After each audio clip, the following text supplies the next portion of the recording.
freedomslips.com. I want to thank everybody for listening to Revolution Radio at freedomslips.com, the one place where information never sleeps. Revolution Radio.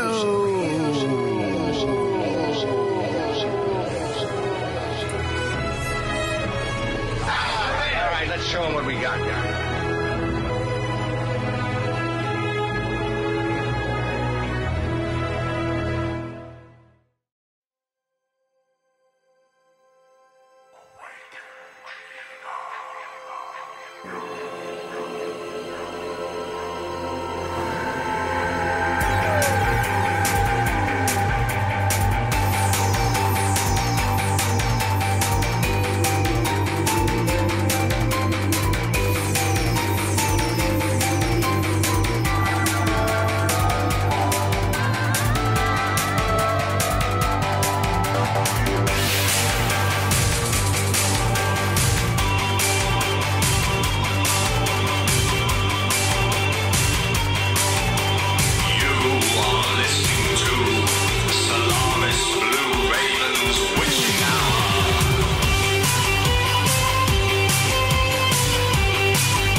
RavenStar's Witching Hour with your host, Solaris BlueRaven. Hello, everyone. Welcome to RavenStar's Witching Hour. I'm your host and head witch, Miss Solaris BlueRaven, at the helm this evening. I want to give a shout out to every here at Revolution Radio staff, producers, listeners, chat room, and thank everybody for tuning in tonight. We are 100% listener supported, so if you like what you're hearing, go over to the Patreon and click on the donate button, and we certainly appreciate any contribution you can make to this excellent station here at Revolution.radio. We are in Studio A, in the Illusion of Space-Time, in case you're interested. And my most recent book, Alien Intelligence, is available on Amazon and Kindle, so pick up your copy today if you've not already. And as usual, my dog is rattling in the background, so bear with me on that. Oh, my goodness. Okay, so I have a wonderful guest for you all this evening. I'm very excited to have her on board tonight. I have Cheri Arellano with me tonight, and she is a truth seeker, energy worker, light warrior, starseed, ascension advocate, and protector of Mother Earth. She's also a mother, wife, and graphic designer. After 15 years working as the creative director at Conscious Creative, a San Francisco-based full-service creative agency she founded, she felt a calling to serve as a healer and to help people awaken to their inner truths and best selves. In 2017, she kicked off the Ascension Sessions, a series of interviews with spiritual leaders sharing their wisdom on the topic of ascension and consciousness, which can be seen on YouTube.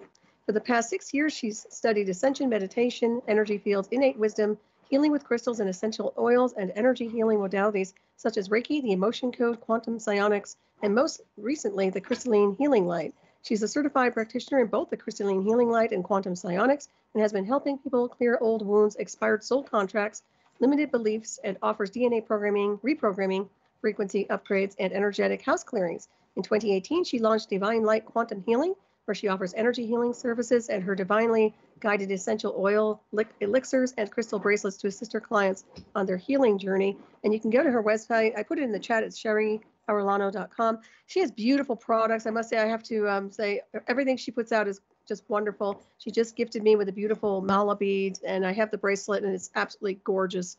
So I encourage everybody to touch base and get a session, get in there and really connect with Cheri. And good evening and welcome. Thank you, Solaris. Wow, I need to shorten my bio. No, you don't. Well, it is what you do. So I'm okay reading it because, hey. I appreciate you reading it, but feel free to shorten it in the future. It's okay. I don't want to edit that too. Yeah, it's great. It's really awesome, and I love your products and your work. I've had sessions with you, so I can vouch for your credibility. You're awesome. You're fantastic at what you do. So tell everybody. I know you were at Mount Shasta. We kind of talked about this a little bit while we were off air. Let everybody know what you've been up to. I'm going to mute while my dog makes all sorts of noises for a second. Go ahead. Okay, awesome. Hello, everyone. I'm so excited to be with you all here tonight. Thanks for having me on the show, Solaris. I just got back from about 5 or 6 days in Mount Shasta, California. And as many of you might know, Shasta is considered the root chakra of the earth.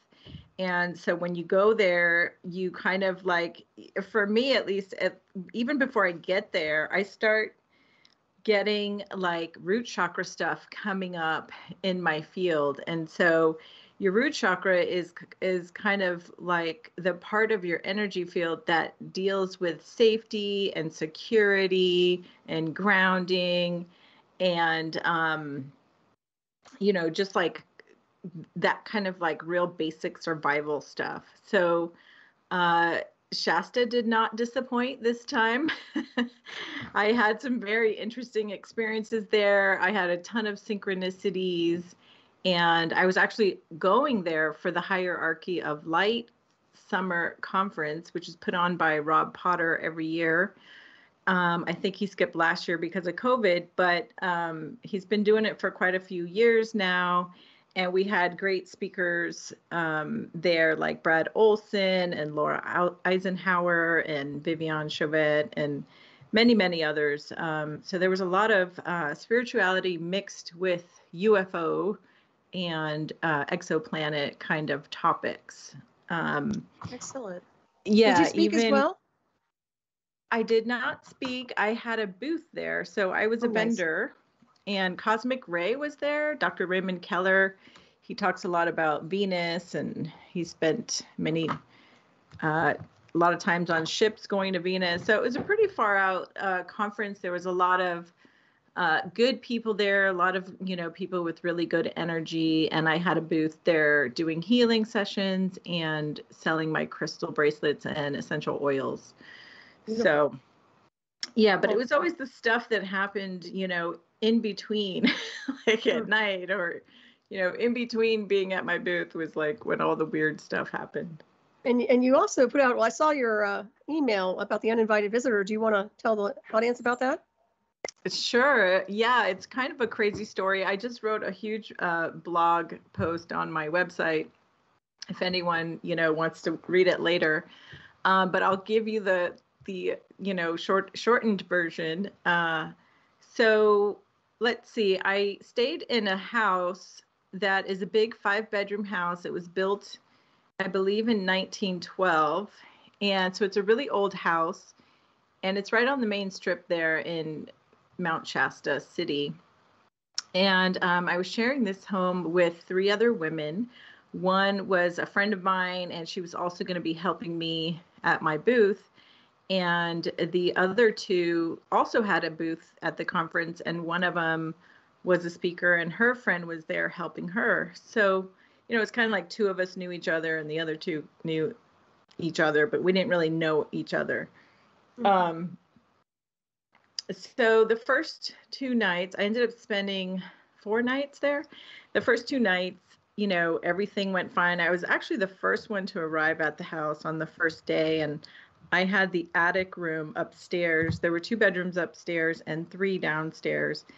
And I took a nap in the house, and, nothing eventful happened. And the 3rd night, we came home from the conference, and we decided to go out to Lake Siskiyou to watch the sunset. So my booth mate and kind of, you could say, housemate was with me. And she said, you know, I just need to run into the house and get a jacket. So she ran in, I stayed in the car. We drove to Lake Siskiyou, watched the sunset, came back. Nothing exciting happened there except, you know, I did see a couple of things in the sky. And then we came home, we cooked dinner and ate. And, you know, I noticed that the energy in the house was a little strange, but, you know, I didn't say anything to our other housemates, and they went to bed, and I went upstairs to, you know, start getting ready to wind down for the night and go to sleep. And when I got upstairs, I noticed like my bed covers were kind of twisted in a ball, and the 4 pillows that came with the bed were kind of underneath the covers. So they were all twisted in a ball, and they were all under the covers. And I did leave in a hurry that morning, so I didn't have time to make my bed, but I knew that I didn't leave it like that. Like it wasn't that messy. And I brought a king-size pillow with me from home, and I noticed that my king-size pillow was perfectly at the top of the bed where the headboard is, and everything looked kind of where I left it. And for some reason, I felt compelled to lift up my pillow, which I never do. I just was like, I felt called to do it. So I lifted up my pillow, and sure enough, there was something underneath my pillow. And, you know, when you come home, you might like take off your jewelry or take off your shoes or put your bags down or whatever.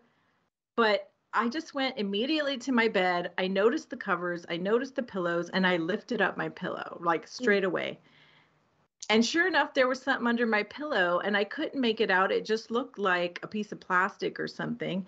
So I picked it up, and as I brought it closer to my eyes, I could not believe what I was looking at. And as I got closer and closer, and I really started to make out what it was, my jaw just dropped open. And you know what it was, right? You read the story? Did you read the story? Well, tell the listeners. I just want to know if you know what it was. So, guys, it was a dry, brittle, old condom. Okay? I can't say if it was used or not, but it did have like a dark blackish gray stain at the tip of it, which was disgusting, right? And it just looked I'm so glad you said this and not me on air. Go ahead. It looked like something that someone found in an alley, you know, God. Yeah. that had just been sitting in the sun for a long time. So as I'm standing there with my jaw, you know, hanging on the floor, like a million scenarios are going through my head of how this thing could have ended up under my pillow. And before too long, I ran downstairs as fast as I could to show my housemate. And I was like, "You're not going to believe this." And I show her the condom, and she is freaking out. Like, she just can't believe it either, you know, because her room's right next to mine. We're staying upstairs. And so she immediately stops doing the dishes, and we run upstairs, and we're talking through it. And we're like, okay, I know the cleaners couldn't have missed this because I slept on the bed already 2 nights, and I'm a side sleeper. So my arm goes under my pillow, so I would have felt it. Mm-hmm. We know that nobody else had a key to the house, and the other 2 housemates were at the conference all day like we were, you know? Mm-hmm. So, you know, and if someone used my bed for that, my covers wouldn't have probably looked like that. And the thing wouldn't have been dry and brittle and flaky. It was almost more like plastic than rubber, you know, it was that old. And so I didn't think anyone physical was in the bed or the house. Ugh. So I'm freaked out. My housemate's freaked out. And the other 2 had gone to bed. So I didn't want to wake them up and, you know, freak them out too. And so I immediately thought, I didn't have my house clearing tools with me that I normally have. And I said to my friend, I was like, okay, let's do a house clearing. And I was like, oh, I don't have anything with me. And I was like, darn it, I wish I had some sage and some Palo Santo and some, you know, a drum or some sound, like a crystal bowl. And she goes, I have all of that in my car. And I was like, what? I couldn't believe it. So she ran down, she got all her sage and Palo Santo, and she had a Tibetan singing bowl. And I proceeded to clear the room and the bathroom and her room, you know, and we didn't do the whole house because the others were sleeping, and I just wanted to secure kind of like the upstairs section so I could sleep well that night. And, you know, went to bed. I actually slept really well. Oh, I have to tell you this part. So as we're sitting on the bed and we're just finishing up the sound clearing, you know, because we're using like high frequency sound to clear the room, and she sees like this wave of energy go right between us. Like we were facing each other, you know, Indian style on the bed. And she said it looked like a light white or greenish color wave, like the top of the ocean wave. And it went right in between us and then out the window. And, wow. and that, yeah. And then we both got immediately tired, you know, like all of a sudden we had all this energy because we were, you know, kind of creeped out. And then all of a sudden, once that happened, we both got tired. And I was like, oh, wow, well, we must have cleared it, you know, because that's a common occurrence, I guess, is like after you do clearings, you get tired. So we went to bed, and I slept really well that night. And then the next morning, of course, I was still perplexed, right? My mind was going like 1,000 miles a minute, trying to figure out how this thing got under my bed.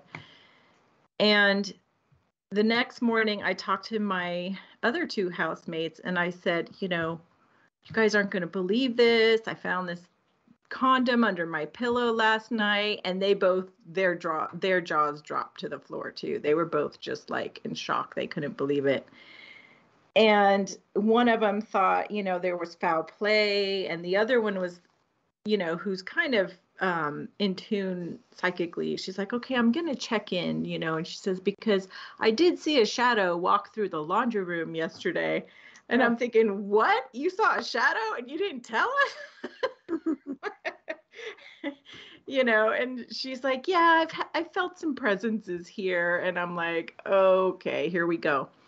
So, I run upstairs to, you know, get ready for the day, and she went and checked in, and I was in the shower and I heard like, don't treat this place like a dirty motel. Like that was the download I got, right? In the shower, which is where I often get my downloads. And I was like, huh, because it turns out, Solaris, I was the only one who didn't make my bed that day. And I thought, is this ghost like mad at me because I didn't make my bed? And I'm thinking it must be someone who used to live here or used to own the house or whatever, and they have a lot of pride in the house because, you know, it's a really old house and it's like a Victorian style.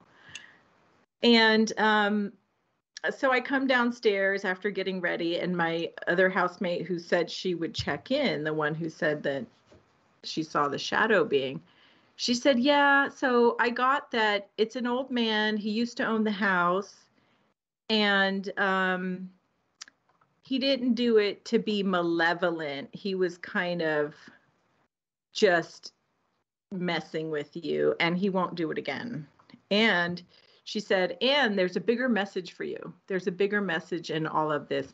Oh, and I forgot to tell you that the night before, when me and my housemate were clearing the room, I was using my pendulum and asking different questions to try to figure out why this happened. And we both got that it was a distraction. It was meant to be a distraction for me. That makes sense. And I felt like a lot of trickster energy behind it, you know? And that made perfect sense because like that night I actually had intended to make some bracelets. And of course, this event like took over. Like there was no way I was making any bracelets. You know, it was just like all focused on this event. And so the next morning when the other person said like, yeah, you know, he was doing this as like a way to mess with you, and he didn't really mean any harm, and he won't do it again. and there's a bigger message for you in this. And I was like, okay, great. Now I have to figure out what this other message is, you know? And so I kind of laughed it off. I didn't feel scared or threatened. I just kind of said to him, like, listen, that wasn't cool. Don't do that again, you know? And I was kind of joking around and saying, like, gee, of all things he could have gifted me, gave me a freaking used condom, you know? Like, why didn't he give me a feather or a coin or something, you know? And I even, right. And I even thought, like, you know, I even did research. I was like, okay, black magic, maybe someone's trying to do black magic on me, you know, and I couldn't find anything about black magic and used condoms. So that was like a dead end. And so, you know, I went to the conference that day and talked to some friends, you know, some close friends there who weren't staying in the house, but they, you know, they were my friends. So I told them what happened, yada, yada, yada. Fast forward to that night, I ended up going to a gathering that one of my friends invited me to at someone's like villa, you know, where they were staying for the conference. And we had dinner, and then I ended up going outside and sitting on the front porch with like 2 other people. And then like 2 other people showed up, you know how it is like at parties, like people just come out and hang out. And then eventually this one woman, we'll call her Lori, she came out and she, you know, she sits down in front of us and we're all just talking, and the topic of house clearings come up. And I said, oh yeah, I had to do a house clearing last night. You know, I said, I had this really strange thing happen to me. And I wasn't going to tell anyone at this party, but it like the topic just came up. And she says, oh, are you Vivian's friend? She's like, I heard about your story. And I'm like, great, my story's getting around, right? So everyone looks at me like, what happened? You have to tell us now what happened, you know? So I proceeded to tell everyone the story. There were only like 6 people out there. And as I'm telling the story, I didn't know who Lori really was. And she turns out she's a remote viewer, a psychic, a regression therapist, and she does clearings like this all the time, both of ghosts, darker astral entities, and even ETs, right? So as I'm telling the story, she starts checking in and tuning in and remote viewing the house, right? Unbeknownst to me. And I get to the end and I'm like, yeah, I think he didn't like it because I didn't make my bed or something like that. And she goes, no, that's not it. You know, she like jumps in and she says, okay, I'm checking on the house right now. She's like, if you want, we can do a clearing right now. She said, there's a lot more going on at that house.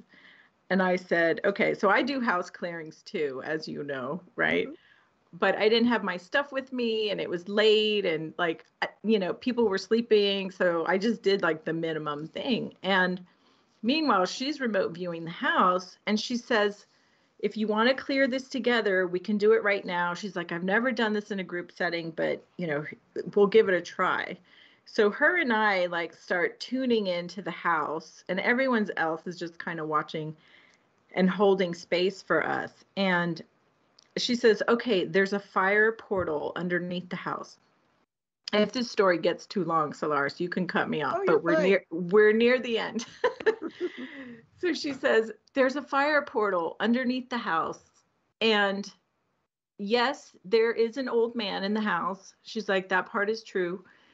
And he's a black magician in training. And she says, there are lower entity beings coming through this portal and working with him. And in his real life, before he transitioned, he was training to be like a magician, and he never completed that soul path, that soul contract that he had. So so when he like stayed around and he didn't cross over, these lower entity beings started coming in and they continued his training, except they were training him to be a black magician, right, on the other side. So this was kind of like an exercise or a trick that they put him up to as part of his practice and training. So he apported, this condom under my pillow as kind of like, like I said, trickster energy, but also like part of his training. So I was like, okay, this is a much deeper situation and story than, we originally thought it was going to be, or thought it was. And she says, okay, we're going to clear him out right now. So we go into this meditative state, and I'm like, when I go into deep meditation, I just start yawning and yawning and yawning, and I'm like clearing and clearing. And we invite them, into this like ring of fire to come out of the house and to cross over. Well, they didn't want to leave, so she had to get like really forceful with these beings, and eventually they left. We crossed them over and we closed the portal with, tourmaline and all this stuff. So, I can't get into too many details, but it was pretty intense. And as she's doing the final clearing and she's like sending them out, I start feeling pulling on my solar plexus and my crown chakra. And I said, I told her what was happening, and she immediately cut the cords. And, she said, yeah, they were already trying to hook into you. And I was like, oh, wonderful, like, great. Mm-hmm. So it was a really intense night. And, we talked about it to death. And like the next day is when everything kind of came around like full circle in my head. And I realized like what that bigger message was for me that he warned me about. And I realized that because I do house clearings, because the whole time I'm thinking like, why me? Why did he put it under my pillow? There were 3 other women in the house. Why couldn't someone else have had, And so she said at the end of the session, Laura said that it was because of the color of my skin, that he was that he was a racist ghost, and my skin was a little too dark for his liking. And I thought, wow, that is so spirits intense. Don't really have skin color. They're really right. Right. She suggested that, once a racist, always a racist or whatever. And I was like, and I wasn't sure if that was 100% true, but I just took it for what it was. Yeah. And then when I got home that night, now I'm like really creeped out and don't even want to go in the house, because now I know there was a portal and there's these dark entities in the underneath the house. And my other 2 roommates are still up and they're playing with tarot cards. And I'm like, okay, like what's going on?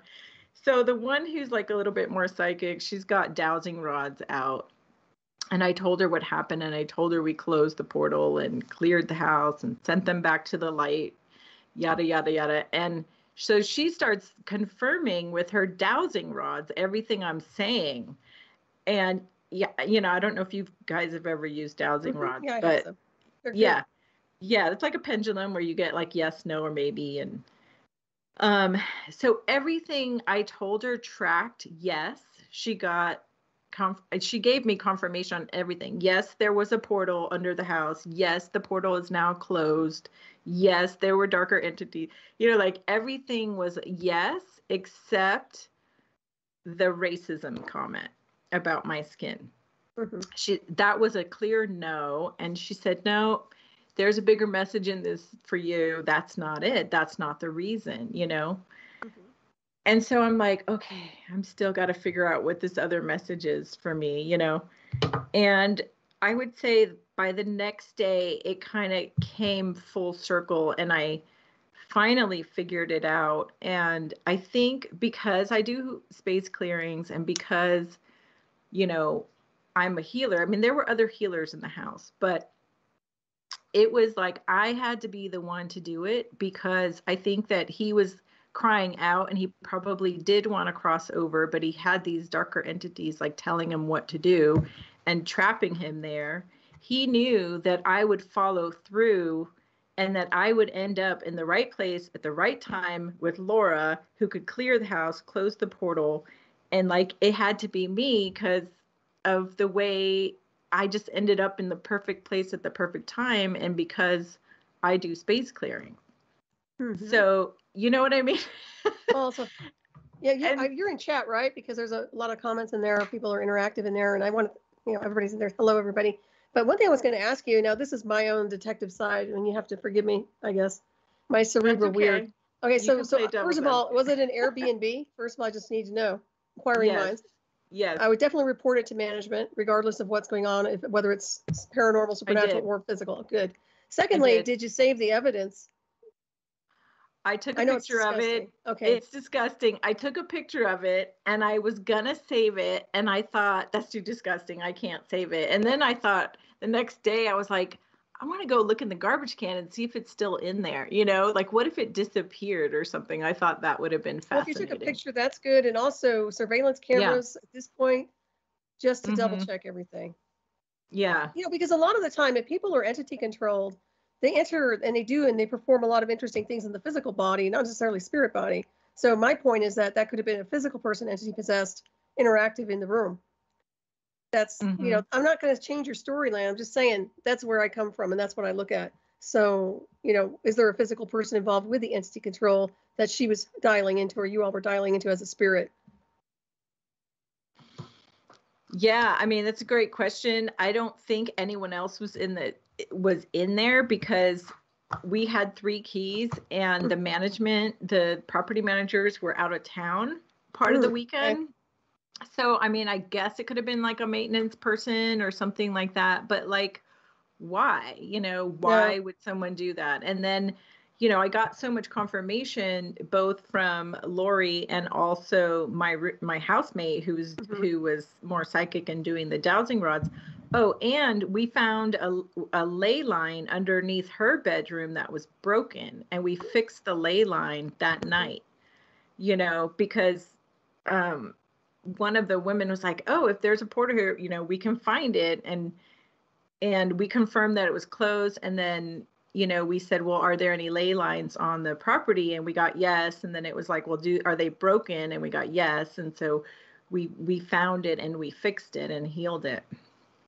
Well, that's but good. I do have to say that night I had a much harder time sleeping, even though, supposedly everything was cleared and closed. But, because I knew I had like all this information in my head of what had been there and what transpired, like it really creeped me out. And I saw someone in the Dragon Rose said, I don't know if that's Linda, but she said, you're so brave. I would have been out of there in a heartbeat. And it's so funny because Viv was like, have you considered checking into a motel room?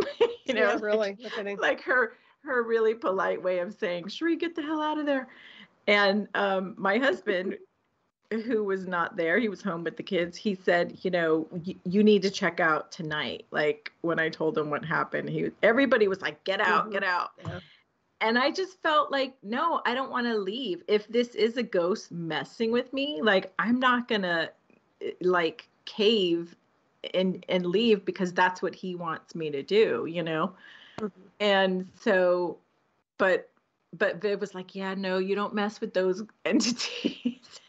But, I'm really glad that we got to the bottom of it. And I'm really glad that we cleared it and cleared the house and released his soul to the light.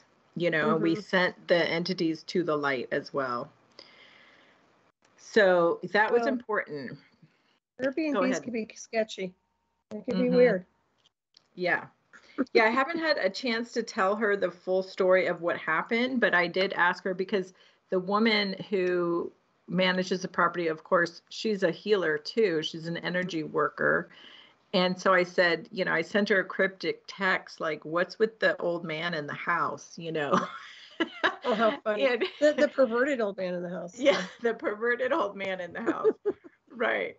So her and I haven't had a chance to speak yet because, you know, I can't tell her the whole thing over text, obviously. Right.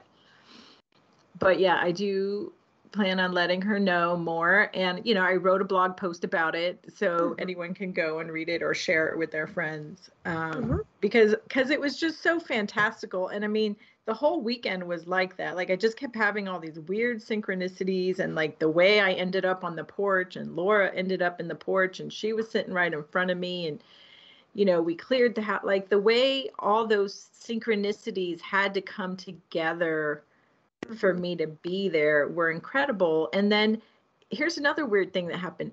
The whole way home, it's a 4-hour drive. I'm driving home and I keep thinking about this green praying mantis. And I don't know why. I mean, my daughter found one like 6 months ago and poor thing, I think she ripped its leg off or something. And that green praying mantis kept coming in my mind. And I was like, I want to see one. I haven't seen one in a long time. I kind of want to see one. And so I get home, you know, 5 minutes later, my brother-in-law comes over. I go to the door to open the door for him. I turn on my heel and right there on my wedding picture frame, there's a green praying mantis, like sitting on my wedding picture frame. And I was like, what? And I immediately was like, oh my God, it's a green praying mantis. And, you know, I picked it up and it came on my hand like so easily. And I took it outside and I was trying to put it like on a plant to let it go. And it didn't want to leave my hand. Like it kept not going on the plants, you know, and they're so cute when they move their little front arms, like the way they walk. It's so cute. And he didn't want to leave me. And I was like, okay, this is really weird that you're here because I was thinking about you all day. And then, you know, now you don't want to leave. And finally, I kept trying all these different plants and finally it walked onto one of the different plants. But then my daughter wanted to hold it to make peace with the one that she murdered, sadly, a few months before. Yeah, that's an interesting synchronistic event right there. Yes. You have to ask if you were generating the energy to create and manifest that event. Could have been. I mean, you know, these mantises or mantid beings keep coming around my sphere. I think we talked about this last time, but did I tell you the story? I had gone to see Cryon in Sacramento like 4 years ago. And part of the conference was like, you got to do this workshop thing where you work on your psychic abilities. And I was sitting across from this woman and we were both, you know, like pretty new at this. And she says, oh, by the way, there's a mantis being standing behind you. And he wants you to know that if you want, they can help you with your energy healing work. And I was like, what? You know, and I was like, that's okay. Thank you for the message. I'll think about it, you know.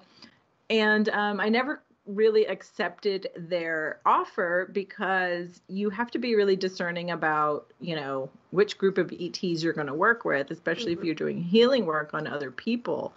So, you know, if I did agree to work with them, because I've heard that they're amazing healers. Like if you get sick, they're the ones you want to call on for healing work. And then I had another instance where I was with a friend and we went into this meditation and she astral projected.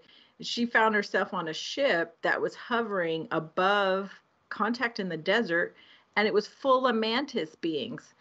And she immediately comes back down and she's like, oh my God, Cheri, I astral projected onto this ship and all of a sudden they were these like really tall, you know, insectoid beings. I don't know what they are. And they had huge eyes and they all turned around and looked at me, and she was like hovering near the ceiling on the ship, you know? And so she blipped out of there and came back down into her body. And I said, oh, those are the mantis beings. And she had no idea. She'd never heard of them. She's like, who's that? And how interesting. Yeah. Sounds like they have some profound experiences at these events. And you have to ask because of all that psychic energy. It just, to me, it just seems like it's just a large group of people, a lot of energy, a lot of consciousness, and a lot of activity going on. Yeah. It doesn't even matter what it is, whether it's UFO or healing seminars. I've been to places where magical practitioners have been together, and over 400 of us, and things happen. I mean, everything is instantaneous, simultaneous. So it's fascinating, isn't it? It is. It's so fascinating. Like things are just always happening. And, you know, my housemate and booth mate who was helping me, she had so many synchronicities too. Like part of her mission there was to find her soul family, and she actually found them, and they ended up in this like restaurant. She went to this restaurant. There was nobody there. And the owner kept saying, sit inside. There's too much smoke outside. And she said, no, I really want to sit outside. So she went and sat outside in this little table. And then in the middle of the room, there's this huge long table for like 10 people. And there were only 2 people sitting at it. And they said, oh, come sit with us. And she's like, okay. So she sits with them at the opposite end of the table.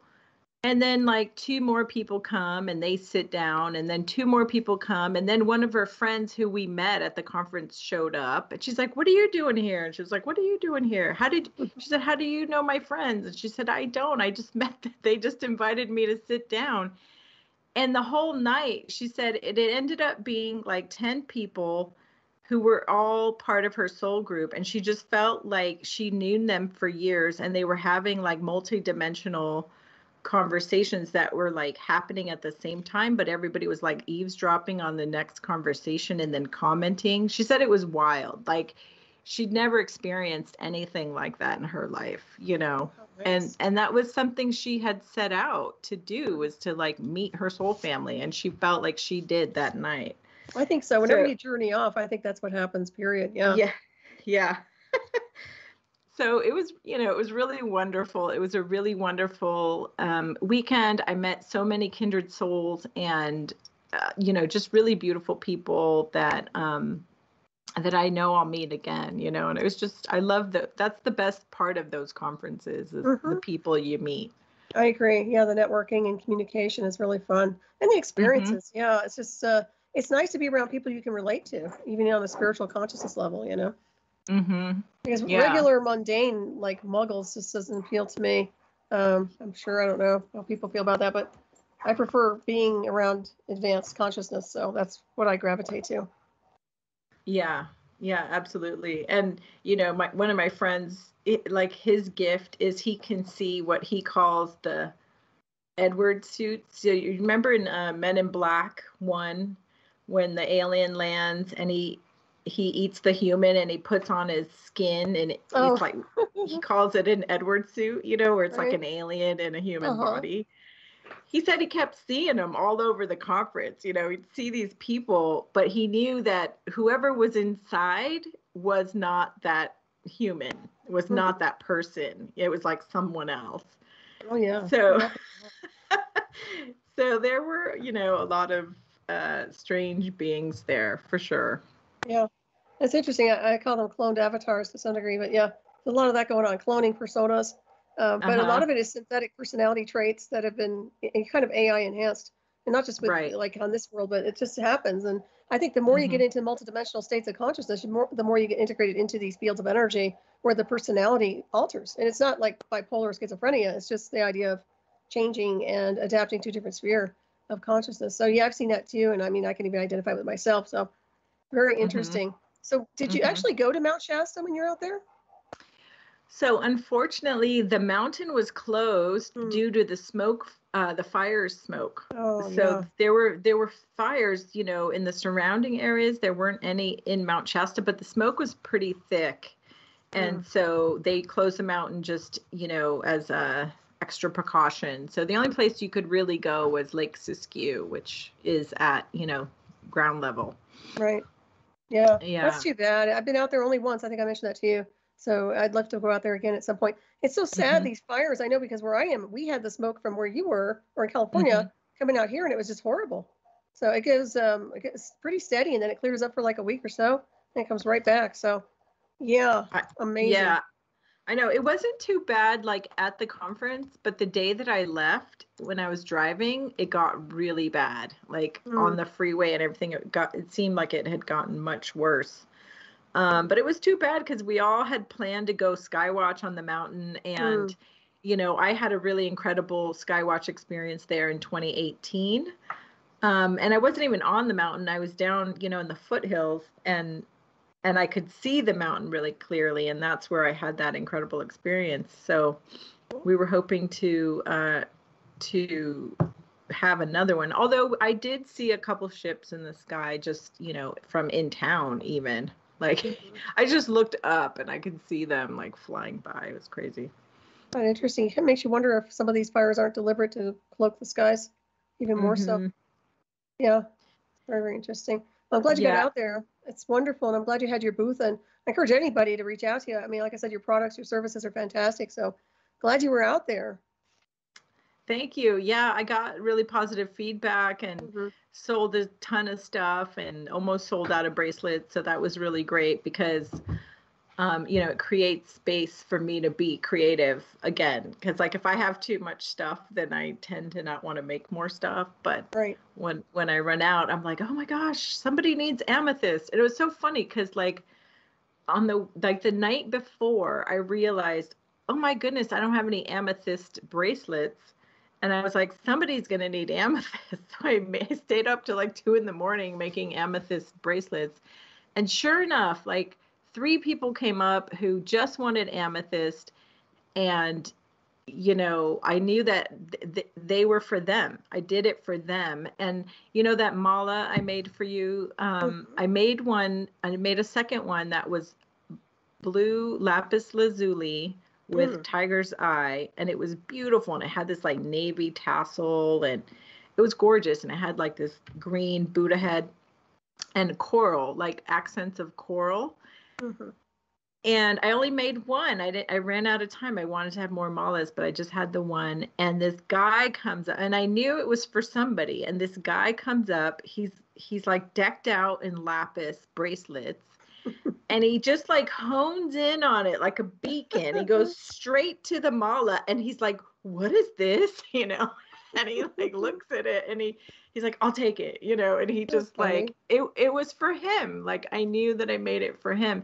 And he was such a sweet soul, and he was so like appreciative, and he could feel the energy in the crystals, and he was just in heaven. And I was so happy because that's what I love doing. I love bringing joy to people in that way, knowing that those crystals are going to help them.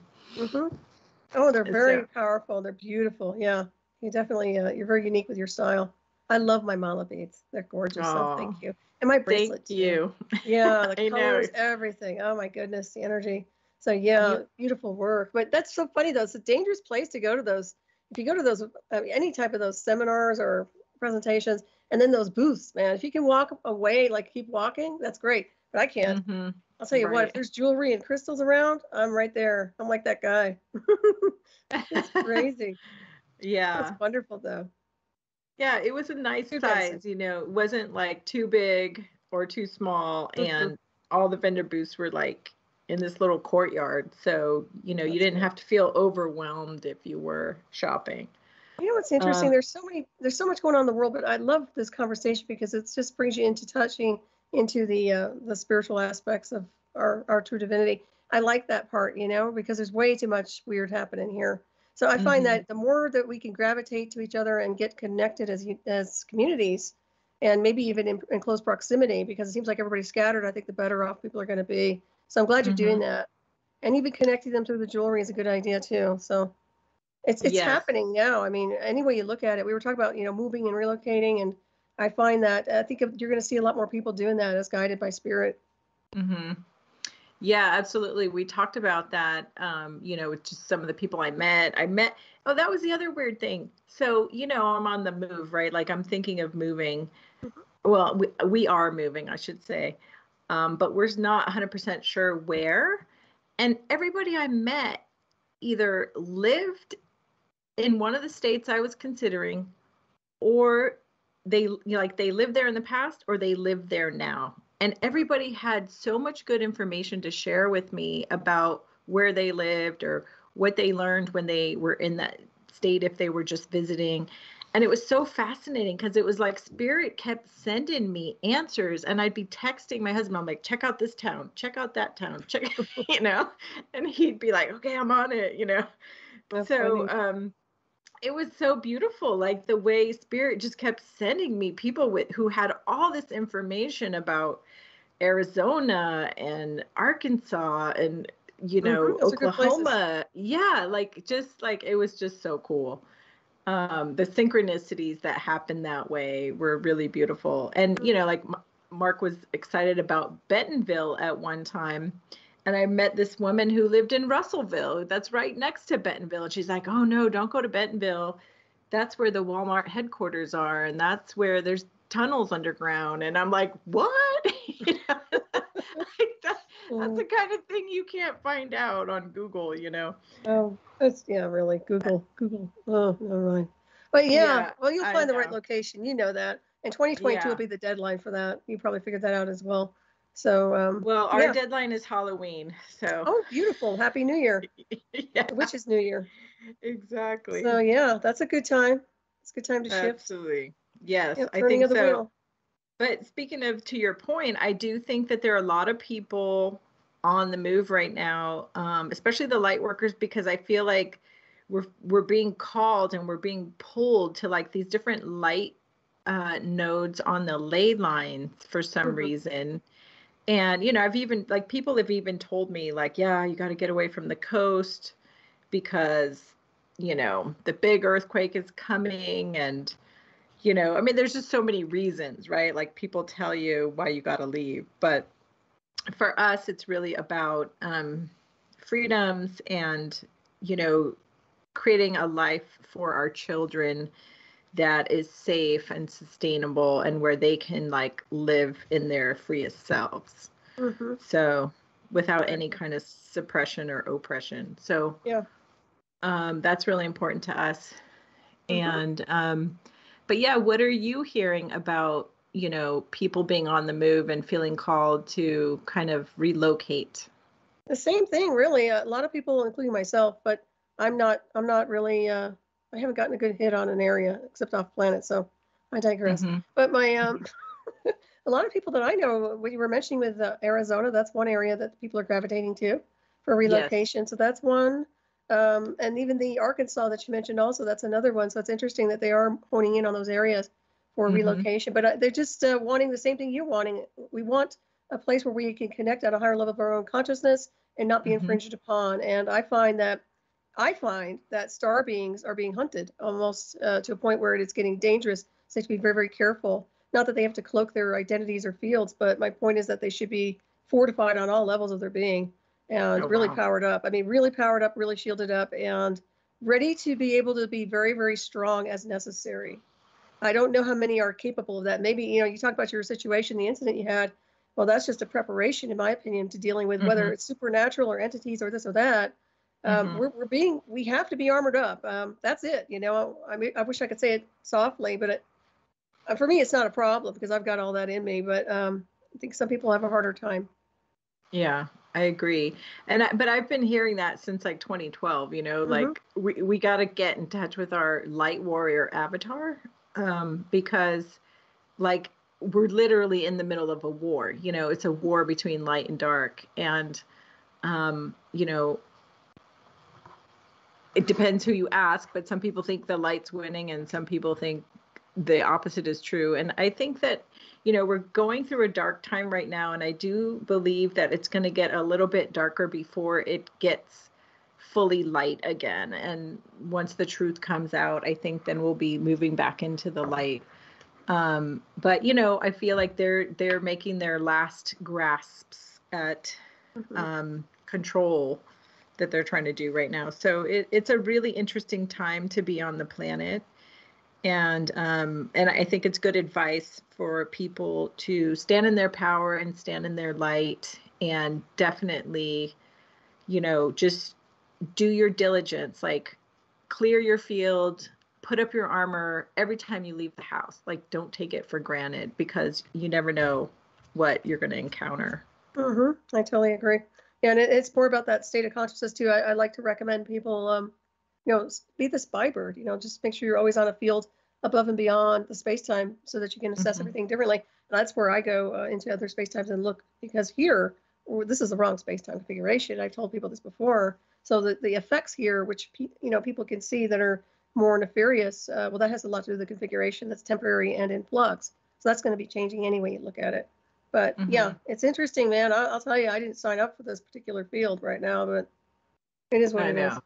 I didn't. I really didn't. You didn't? You really didn't? Yeah. No, I did my work, what I needed to do prior to this stuff happening. I mean, I set everything I needed to, foundation-wise, teaching-wise, all this and that. And yeah, it's kind of like, well, but you know, most of me is off-planet. And you probably like that in a sense. I mean, I've talked this before, the idea behind the consciousness and the avatar consciousness.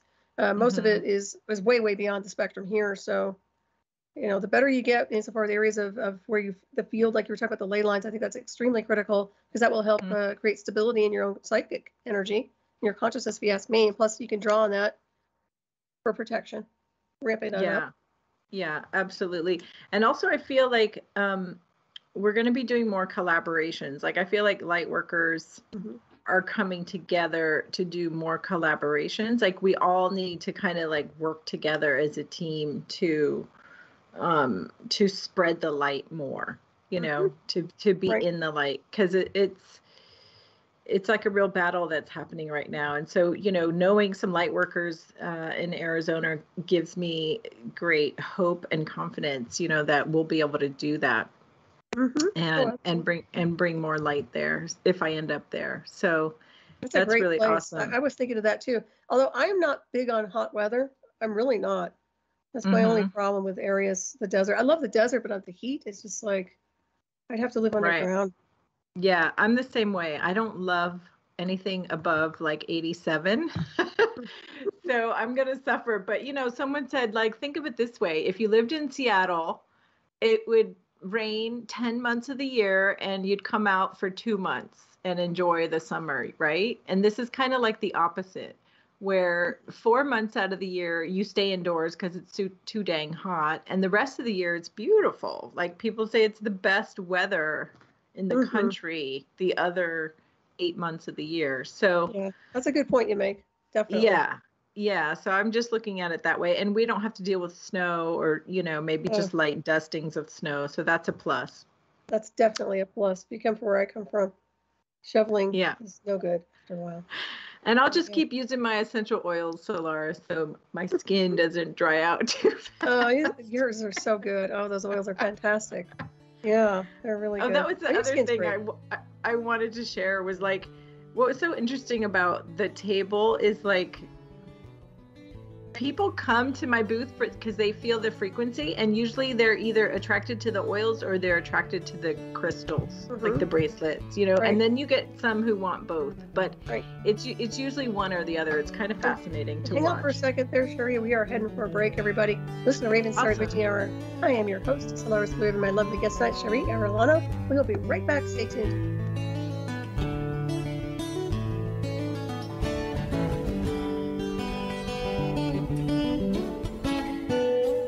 Revolution Radio at freedomslips.com, and we'll be right back after this message.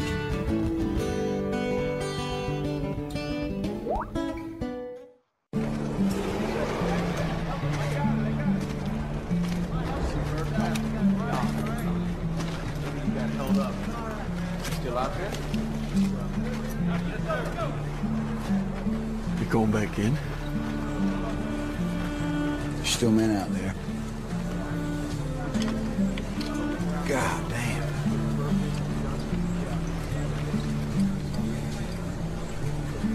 When I go home, people ask me, "Hey, Hoot, why do you do it, man? Why? You some kind of war junkie?" I won't say a goddamn word. Why? They won't understand. They won't understand why we do it. They won't understand it's about the men next to you. And that's it. That's all it is. Revolution Radio, freedomslips.com, #1 listener-supported radio, the printing press for freedom at a time when freedom is needed the most.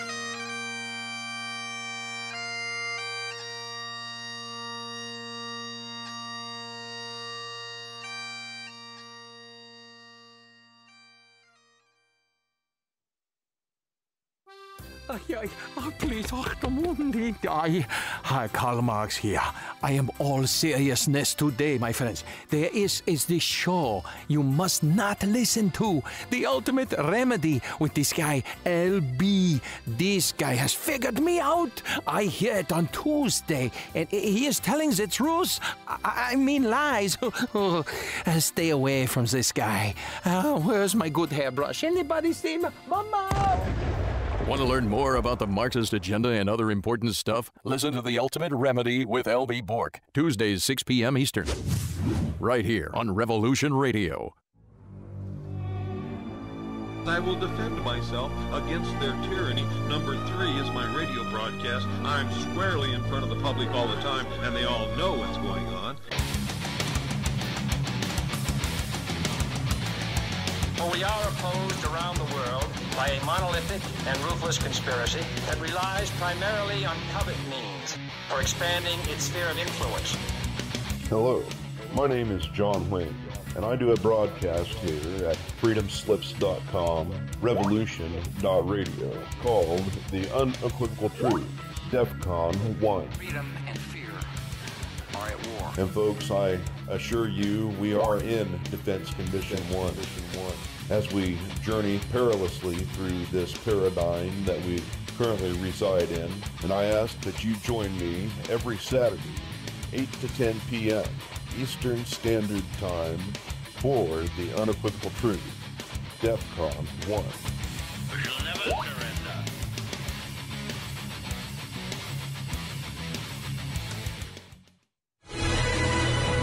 I want to thank everybody for listening to Revolution Radio at freedomslips.com, the one place where information never sleeps. Revolution Radio. All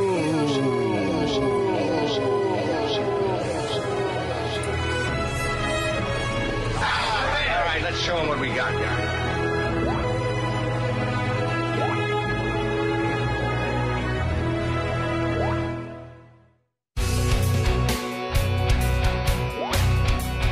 All right, thanks for listening while we took that short break here at Revolution Radio, freedomslips.com. And now we're going to get back to your host.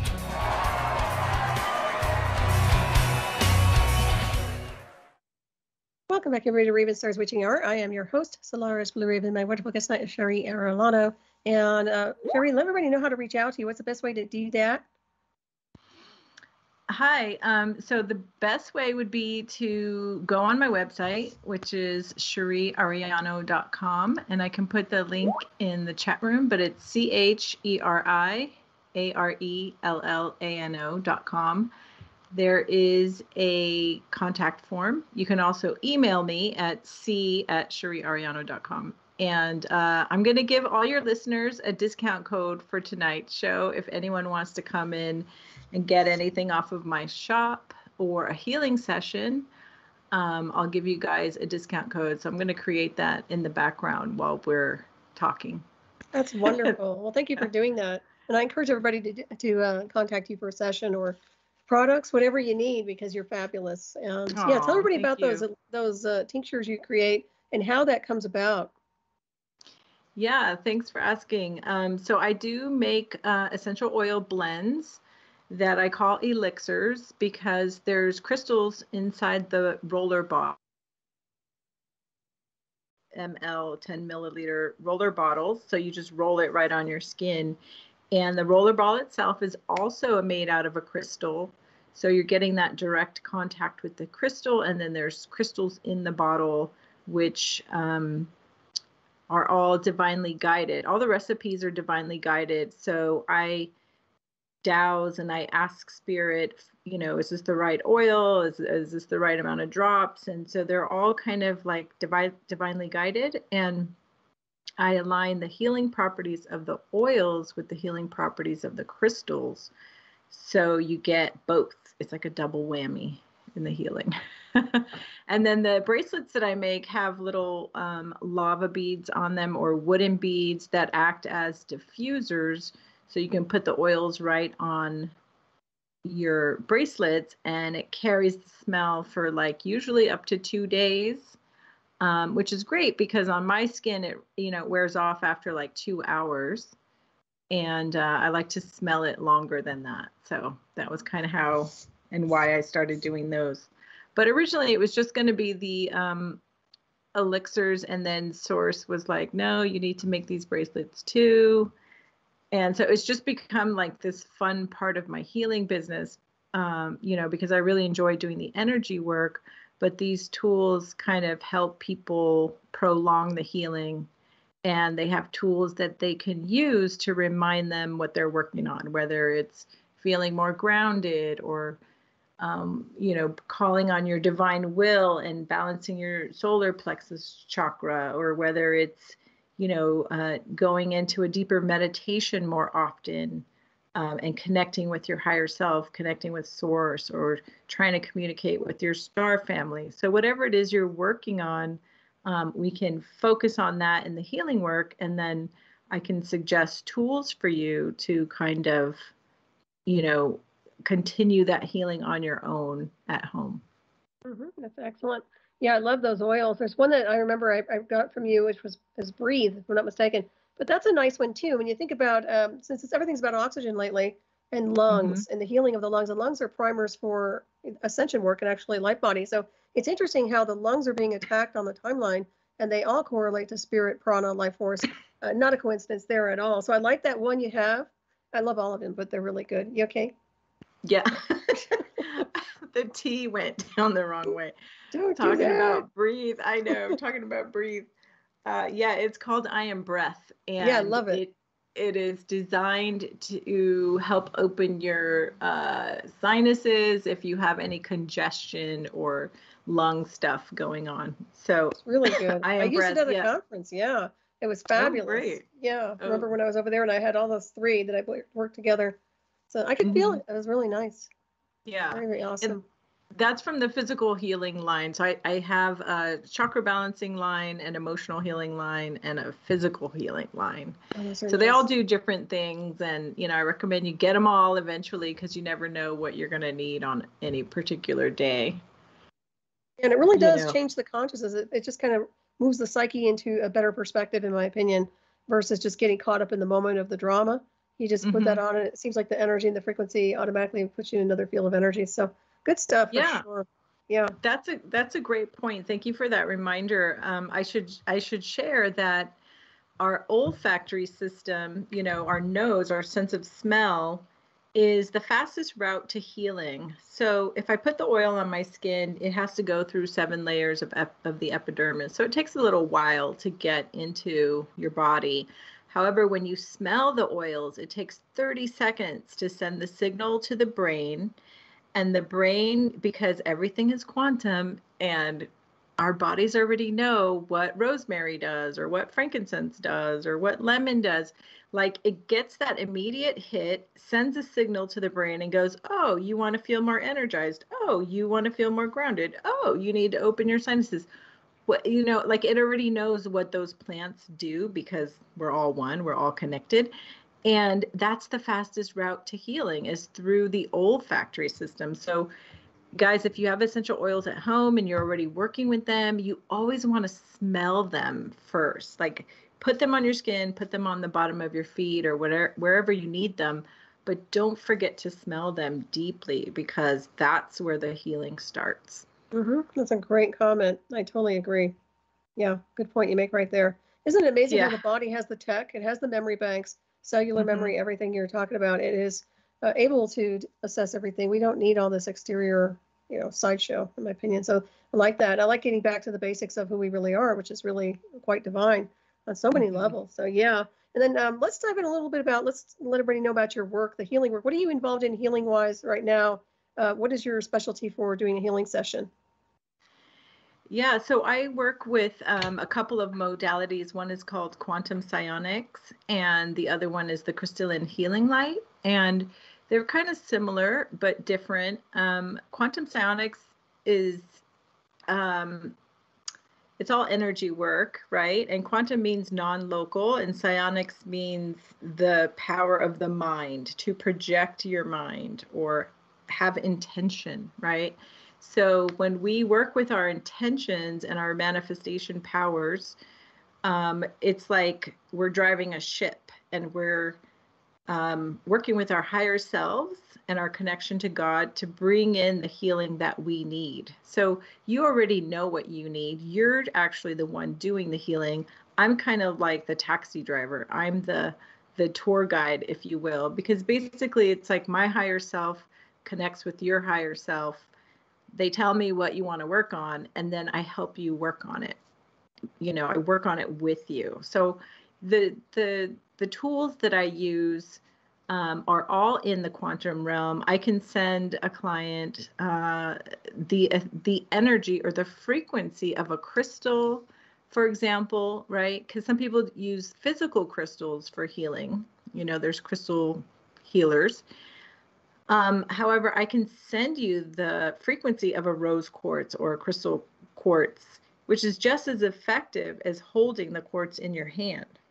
Mm-hmm. I can send you the frequency of a sacred geometry symbol or a dragon essence, dragon energy, or and those are great, by the way, because you made me a custom dragon and I love it. Thank you. Didn't mean to interrupt you. Thank you. Yes. No, when I made that dragon essence for you, I made 2 bottles. Oh, cool. And someone else bought the second bottle this last weekend in Shasta, and she bought it just because it said dragon on it. She didn't even smell it. It was so funny. Oh, yeah. And it goes back to what I was saying about, like, people just know what they need. Like, they just feel called for it. It's so fun to watch. So Quantum Psionics is where we do a session. I do them on Zoom. I did one this weekend in person here because there was someone locally who needed a healing, which is always fun because I brought my crystal bowl and I brought my crystals and I gave her like the whole treatment, and I brought my sage and my Palo Santo. And sadly, she's suffering from reactions to the vaccine, and I was like, wow. I just got this hit like, oh, maybe more people are going to need healing from their reactions to the vaccine, Yep. And the thought hadn't really occurred to me before, but I do think that might be something that I get called to do. And like this whole event in Shasta, I think helping people cross over and doing these like high intense house clearings, that's also something I'm going to be called to do more of. So I think that was kind of like the bigger message for me, was like, you need to be doing more of this. And this is something that's in your wheelhouse or your soul path, if you will. Mm-hmm. So that was kind of like the bigger message I got for that. Like, oh, I'm supposed to be clearing houses more or helping people cross over. I definitely need a boogie blasting. There's no doubt about that. That's an endless job, if you ask me. But yeah, right, definitely. Right. Another thing that comes to mind is the how the pine needle tinctures. Maybe I know a lot of people are talking about the pine needles now, so that might be something to think about for detox or protection, or who knows. But I don't know. Just giving you some. Yeah. So the pine needle. I haven't, but it's funny because my friend who was helping me at my booth, she's all into pine needle, and the trees kept dropping these big clusters of pine needle right as we were walking through the forest at the headwaters, at the city park in Shasta. And she's like, "Oh my God, this is the pine needle I need for my tea," and it was like the trees were blessing us on the way. They it was do. Really funny. Nature provides. Yep. Absolutely. And then my booth neighbor, so the lady who had the booth next to me was amazing. Her name is like Jane DeForest. She's awesome, you guys. Check her out. Her website's janesinspiration.com. She makes these 3 teas, and one is called like Mama's Potion, and it's got like lion's mane and all these mushrooms in it. And then she made one called like, I'm going to say it wrong, but it's something like Antidote 309, right? And it's for people who got the jab. Oh, and wow. All the teas in it are designed, or all the herbs, are designed to draw out the toxins and the leads and the aluminums and all the like really bad stuff for you that's in the vaccines. So if anyone... Yeah, so I sent my friend, I told her to get some of that tea, and she ordered it right away. I'm looking right now on the website. I'll put her link in the chat. This looks good. Yeah, goodness. Window shopping again. Go ahead. Her teas sold out at the conference. So I was just so grateful to her and to meet her and learn about her teas. And, you know, we're going to do a collaboration together as well. I think so. Yeah, I'm going to have to try that. Yeah. Have you tried the mushroom tea? Not yet. I bought the one called Mama's Potion, and it has like chaga and lion's mane and all this stuff in it. So I'm going to probably try some tomorrow. Yeah, I'm going to have to try the Mama's Potion tea. Yeah. Sure, everybody check that out. If you're in chat, go over to janesinspiration.com. I'm looking at it now. So yeah, wonderful. Isn't that nice? That's what I mean by the networking. Yeah, collaborating together would be a nice idea for both of you. Yeah. Yeah. She's a beautiful soul too. She does like drawings, like she can see your guides and she does drawings behind you, like who's standing around you, like who's on your team. You know, she draws them, which is so cool. I was like, I want to read it. So they all. She's not from California then. She sounds like she's out of state as well. Correct. She's in Washington State. Okay. Yeah. Isn't that nice that they all made the journey out there? Yes, absolutely. So I forgot what I was talking about, but I think was it the sorry, oils? I interrupted you.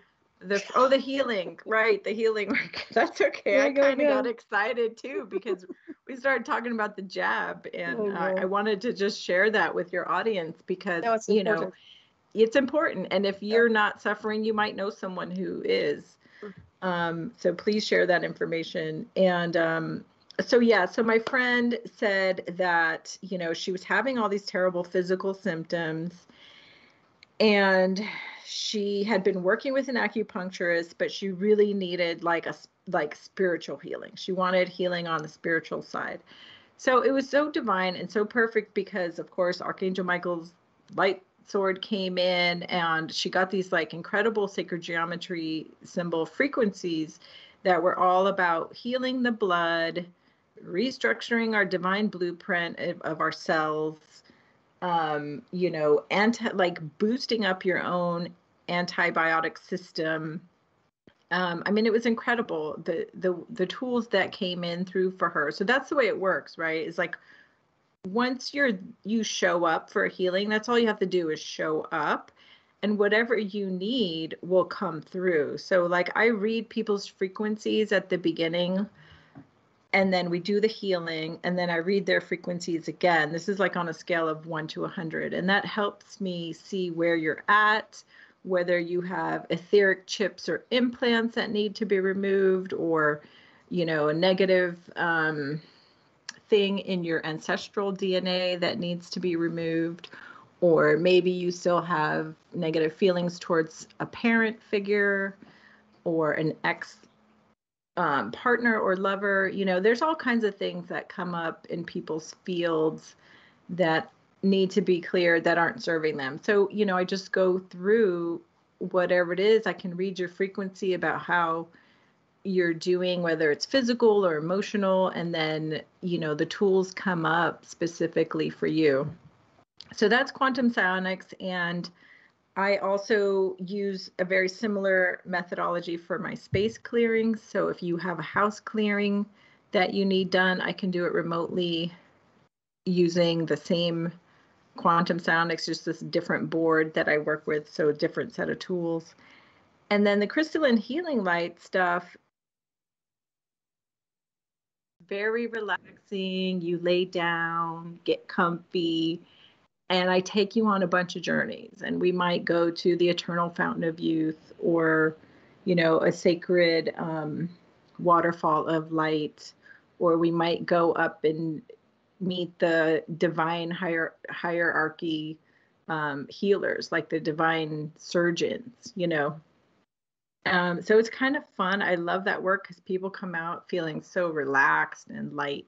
It's a little bit different. And the other one is more like technical and meticulous. It's like a surgeon's scalpel, you know, it cuts right to whatever it is they're needing. Mm-hmm. It's very needed on the timeline for sure. Yeah, great sessions. Like I said, I had the one with you and I really enjoyed it. So yeah, I think I've had 2 with you or 1. I can't remember now. But yeah, they're fantastic. So encourage people to reach out to you. You know, it's good to have a support system, bottom line. Even if you're a healer, we all need to work with each other. I mean, in my opinion, I go to really good healers, but not everybody. But definitely it's important to have that. I mean, you can only do so much for yourself, and at some point, it's nice to have a background, you know, to go to other people and right, just get some sessions. absolutely. Yeah, I do trades with other healers, and did a trade with you, and that was amazing when you read my timeline, my Ascension timeline. So that was really cool. And yeah, we all need healing, you know, even the healers, because I can actually do some healing on myself, but it's, you know, I feel like I can't relax and go as deep as I would go if someone else was doing a healing on me, obviously. Right. Yeah. Yeah, it makes perfect sense. Well, especially nowadays where, you know, in my opinion, hospitals are mortuaries. So, you know, try to use the quantum energy. That's yes, it. absolutely. Yeah, if I get a headache or something, I can usually heal it on my own.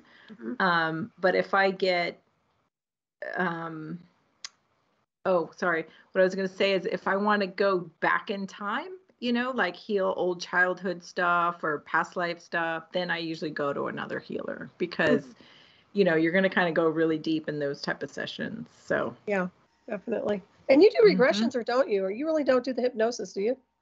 I don't do hypnosis, but the crystalline healing light is it's not regression, but it kind of takes you into that deep meditative state like you would go, you know, in a regression, except it's not a regression where we're going back to a specific time and, you know, trying to work things out. But sometimes we'll go to like the Akashic Hall of Records or, you know, just different places. And sometimes someone might need an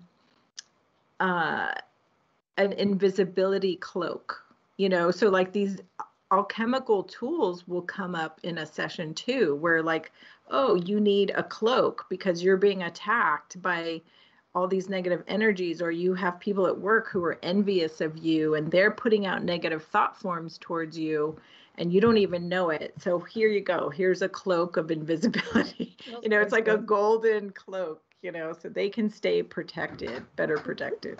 Those are really good. I like that. It works. It's all working, you know, on that level of consciousness, it works, no doubt. But it is true. You keep your magic to yourself, in my opinion, and just let it go. And then it speaks for itself, whatever it is. So, you know, I was thinking about regressions and hypnosis, and it's funny. It'd be nice. I know this is crazy thought, but thinking about regressing the entire world. That would be insanity in motion. Can we go back? Seriously. Dial back to the 80s or the 90s when the music was happy? You know, I do like the 80s music. That was probably one of my favorites. Too. Yeah. Me too. It was so light and happy, you know? Yeah. Well, it was a happier timeline. Even if there was corruption, you didn't see it. You weren't aware of it. That's for darn sure. Not like you are today. Right. That makes a big difference. And it seemed like there was less interference when it came to spirituality, consciousness, and just doing the work we do as multidimensional beings. You know, I don't remember ever having any interference back then at all, really. So, yeah. Yeah, I think everything was really hidden back then, you know. Yeah. So, but the work you do is fabulous. So, yeah, everybody reach out and you get a special discount. So, that's wonderful. Thank you for offering that. Yeah, of course. What should we make the code? That's your thought. Let's make it Solaris. Oh, there we go again. Okay, everybody. They won't forget it. Name. That's a good one. Well, thank you. Yes. I've got that album out now, so that's fun. Woohoo. Yeah. Okay. So I'm going to give everybody 15% off on anything in the store, which is amazing. Just use the promo code Solaris, all caps, SOLARIS. You guys know how to spell Solaris's name. So yeah, anything on the store, 15% off. And I will leave this up for a week. And it's also Labor Day weekend. So there you go. You get 15% off. Wonderful. Thank you for doing that. And I encourage everybody to purchase something or go in there and get a session. They won't regret it. I'll tell you that much. It's awesome.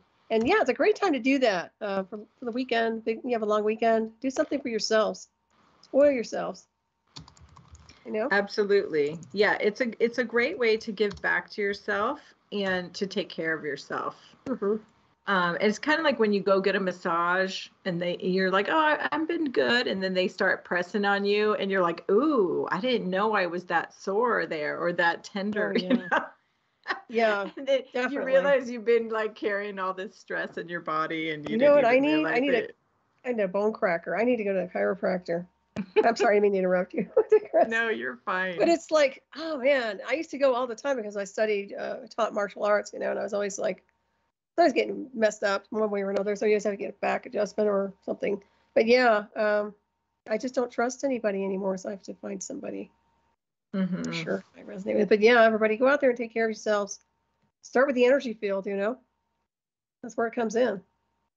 Absolutely. Yeah. And if you guys want to get a sense of my energy, I offer free meditations once a month with my friend Vivian. So you can go on my website under the events and press section, and there's a bunch of free meditations you can do. And even if you do them now, you'll still receive the healing benefits of those.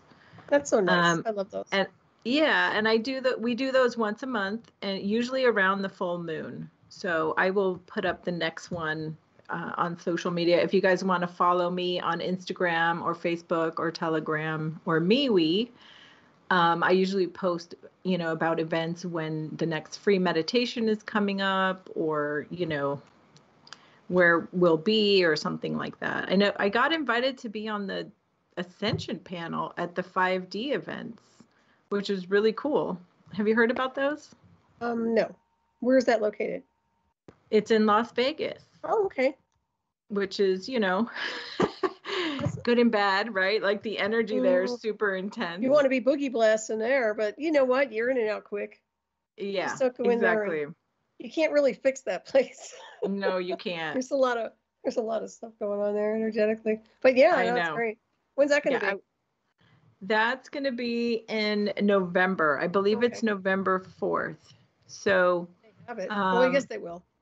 That's pretty cool because, as you know, I have the Ascension Sessions, which is my YouTube channel where I interview people on the topic of ascension and spirituality. And I've also moderated Ascension panels, but this time I get to be a guest on the panel. So that was exciting.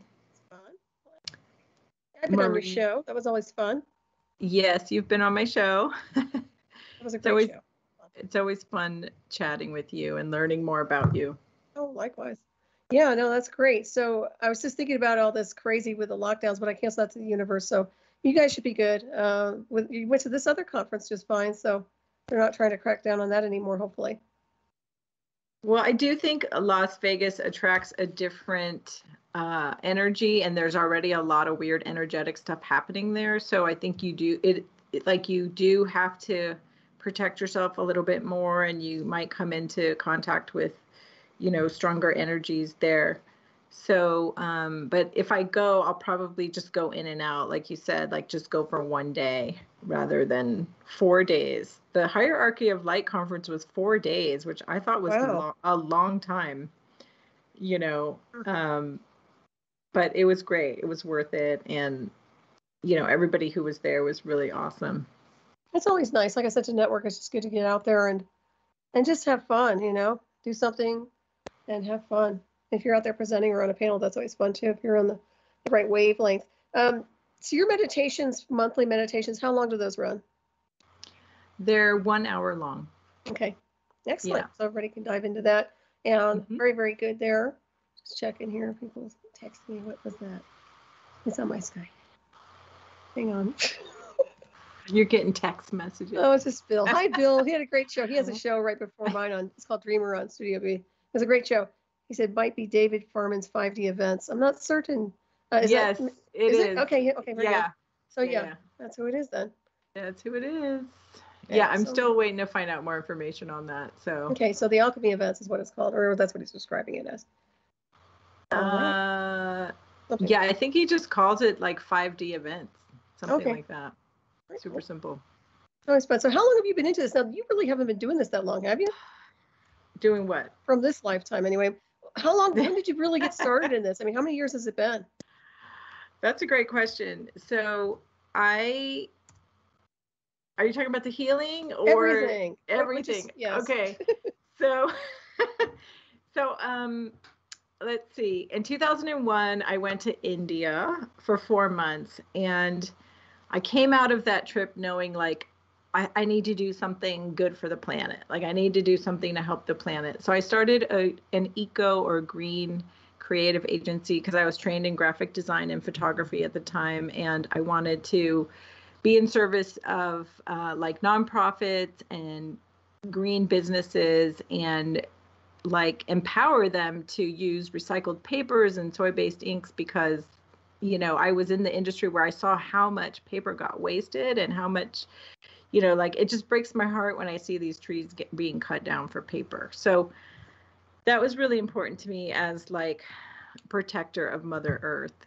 And so I did that for like 20 years. And then in 2012, I started feeling this calling to do more and to help humanity and be in service in a different way and more like a more personal way, like helping individuals or groups somehow. So my friend had like a mystery school, and she was like, come on, are you gonna come on and join me? And I was like, okay, I guess, you know. And like I knew I wanted to do something else, but I wasn't sure what it was. And she basically just taught me how to sit and meditate. And so we would meditate for like 45 minutes, an hour, 2 hours. And I learned how to like scan my field and how to ground and how to like just sit. And that is so hard to do, right? It's so hard for so many people. And like that was a year of that. And I feel like once I went through that, I felt like, oh, I can do anything, you know. And then I learned like the emotion code, and I started learning quantum psionics, and I started understanding more about energy. And then at the same time, I kept hearing about ascension, and I was like, what is this ascension business? So I started researching that, went down the rabbit hole. Meanwhile, I'm also going down all these other rabbit holes. I'm like multitasking and like taking it all in, all the conspiracy theories, all the ETs, all the UFO stuff, all the healing stuff. Like it's all just happening all at the same time. And it was like 2012, 2013, 2014. I went to Contact in the Desert like 4 years in a row. And so this was all like part of my awakening or reawakening. And I got this download, like, you need to go to the Conscious Life Expo. This was 2017. So I emailed Laura Eisenhower, Lori Spagna, Lori McDonald, Tracy Ash, and one other person. I can't remember who it was. Oh, Maureen St. Germain. And I said, hey, I'm going to be there. Can I interview you on the topic of ascension? And I had no name. I had no reputation. Nobody knew me other than, you know, I had run Conscious Creative for 20 years, and my husband and I made films together. So we were professional, you know, videographers. And they all said yes. Like they didn't know me, and they all said yes. So I took that as a sign of like, okay, I got to do this. So I went down there with the intention of, you know, sharing what people's beliefs or thoughts were on ascension and what it meant for them. And I wanted to get all these different perspectives from all the, you know, spiritual leaders in the community. So people who were also waking up could go to one place, like go to one place and get all these different opinions, and then, you know, believe what you want, like take what you like and leave the rest. Mm-hmm. That was kind of my approach. And so that's how the Ascension Sessions channel was born. And at the same time, I'm learning all these like healing modalities. And then in 2019, I got the download to start making the essential oil elixirs. And I did like 6 months of R&D on those before I rolled those out. So in the beginning, it was just oils. And then like 6 months later, it's like the bracelets came out, you know? So I'm just like, I'm trying to stay in flow and just allow whatever needs to be born through me come out through me.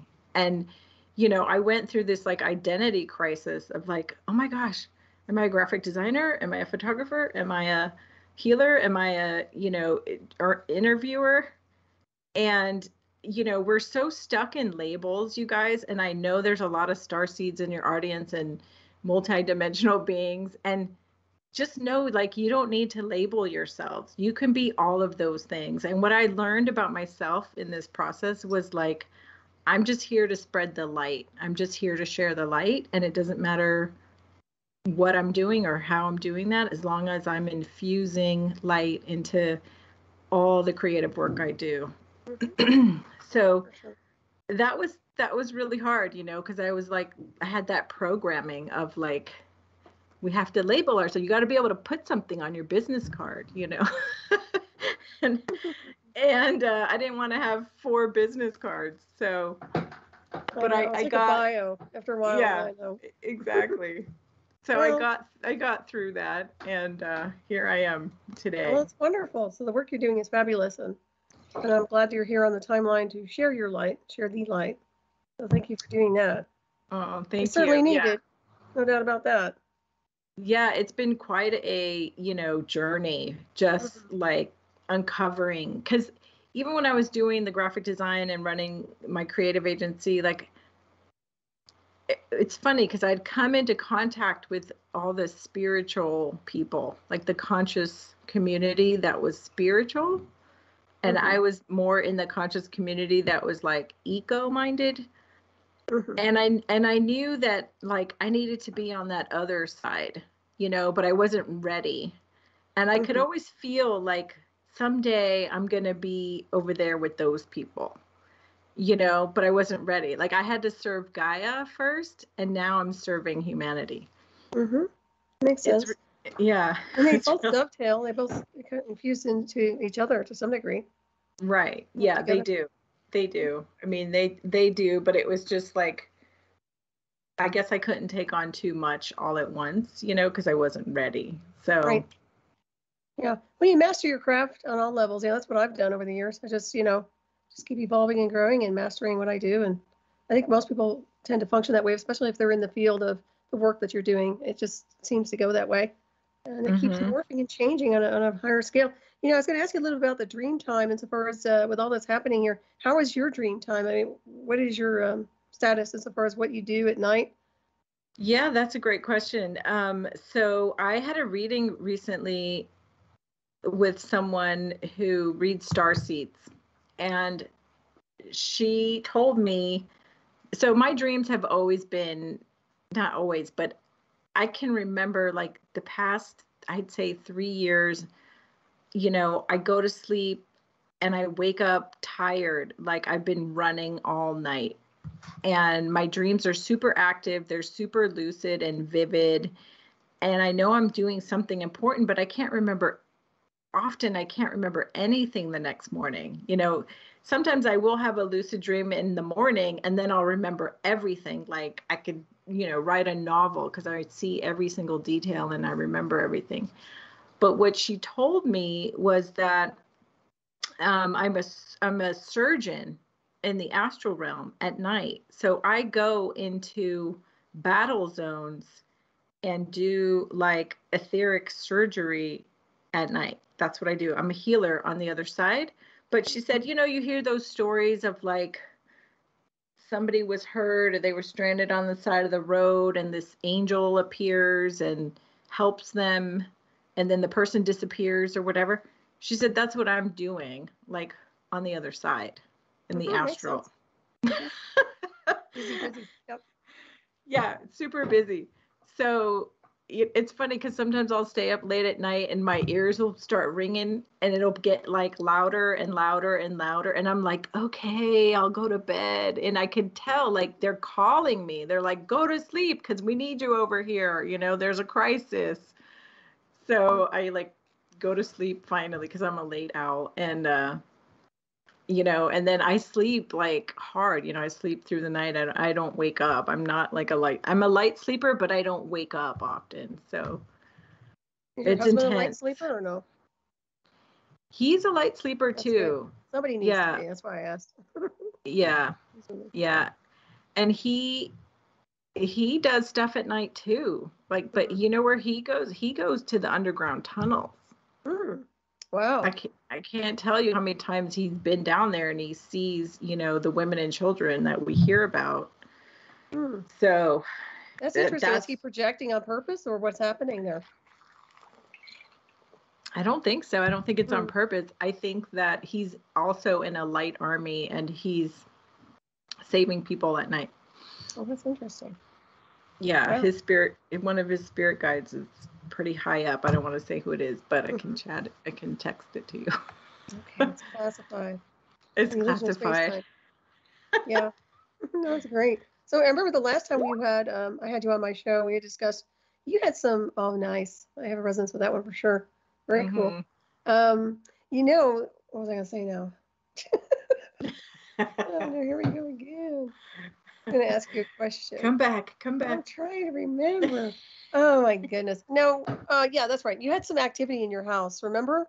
You said you have all kinds of lights or something that were coming in and going, and do you remember that? Yes, absolutely. So I have kids, and a lot of people who have kids have those like, monitors in their room, like the cameras, the baby monitors. And so when my kids were much younger, I had like an infrared night cam in there. And I noticed, like, I kept seeing these orbs like flying through the room, because it's like black and white infrared. It's dark in the room, but the camera's picking up orbs. So there's all these orbs flying through the room when my kids are trying to settle. And the minute they fall asleep, all the orbs are gone. It's really weird, right? Wild. So I asked one of my spiritual teachers at the time, and she said, oh, that's the wings of flight. Like, they come in to help transition the babies, the kids, to the astral realm. So they have like guides when they go. And I was like, oh, that makes sense, And then what happened? Oh, yeah. So then fast forward, like, I guess 2 years.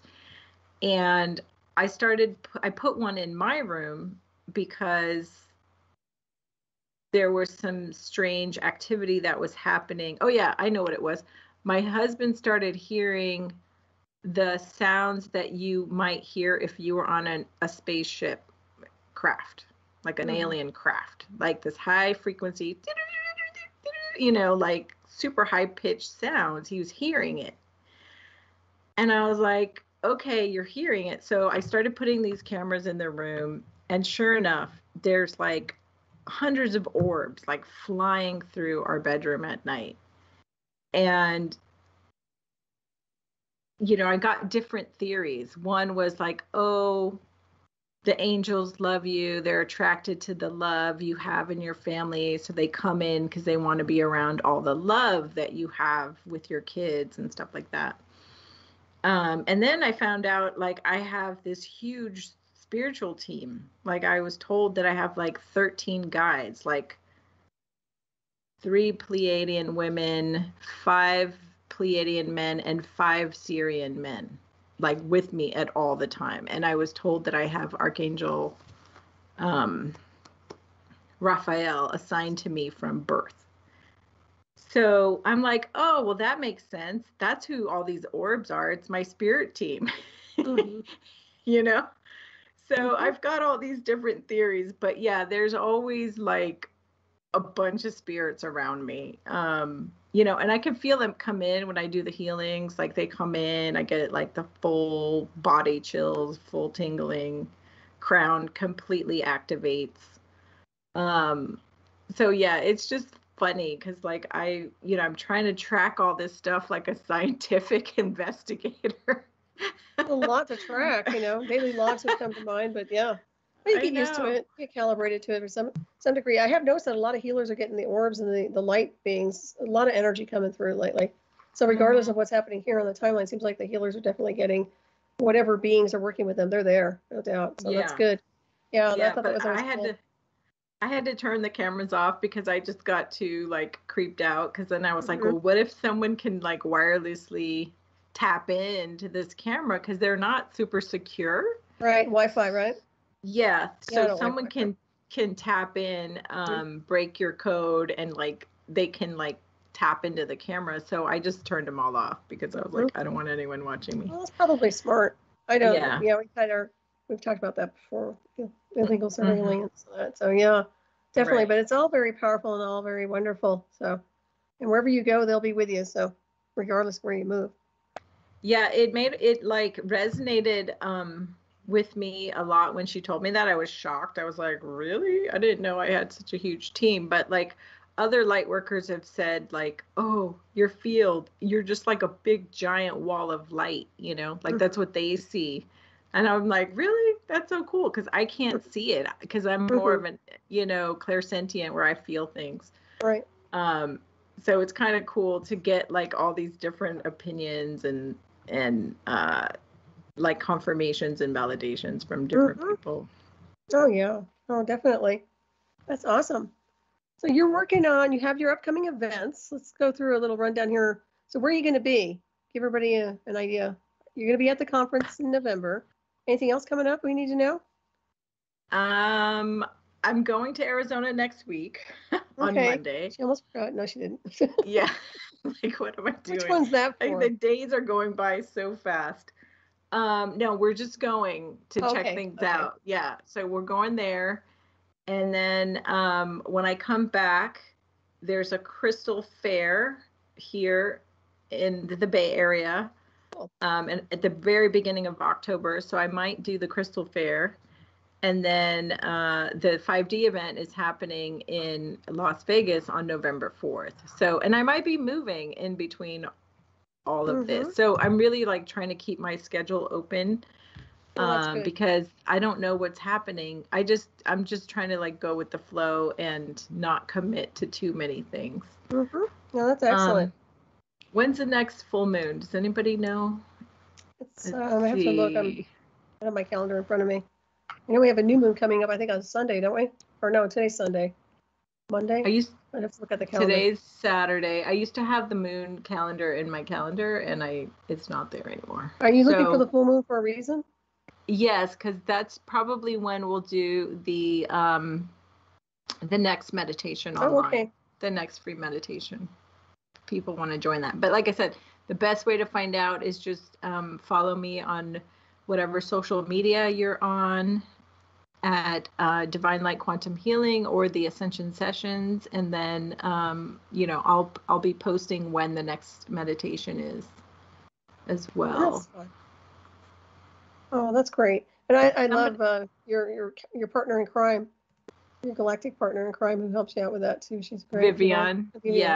Yeah, Vivian's awesome. She's another great healer, and we spent a lot of time together in Shasta. She was there as well. Oh, nice. And you know, we had a great like bonding time and got to know her and Peter even better. So that's good. They're really good people. Yeah. Yeah. Well, good luck over there on your journey. You might just go ahead and find a wonderful place. Thank you. I hope so. Yeah. Oh, I know you will. It's just you know how that works. We at least expect that it's there. And if anybody has any questions in chat, I know we're going to wrap this up in about 10 minutes plus or minus, but if you have any questions, I know you're in chat too, right, Cheri? So you see them. I am. I've got like other screens up too, and I'm got like one eye in the chat room. Okay. But if anyone has any questions, please feel free to ask. And if anyone knows the full moon date, feel free to put that in the chat room. I hate to be relying on that. I do have a calendar. It's not in front of me. So, oh my goodness.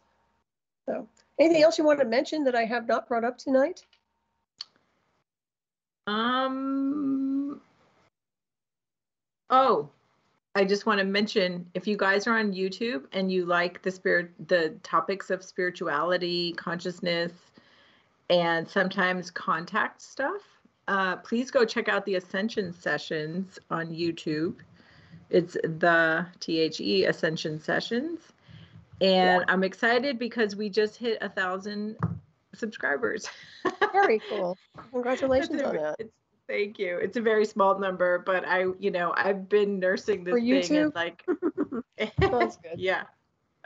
You'll pull the plug on you. I do like 2 videos a month, so I'm not like a super poster, but I do feel like the followers and the community I've built are really authentic. They're not like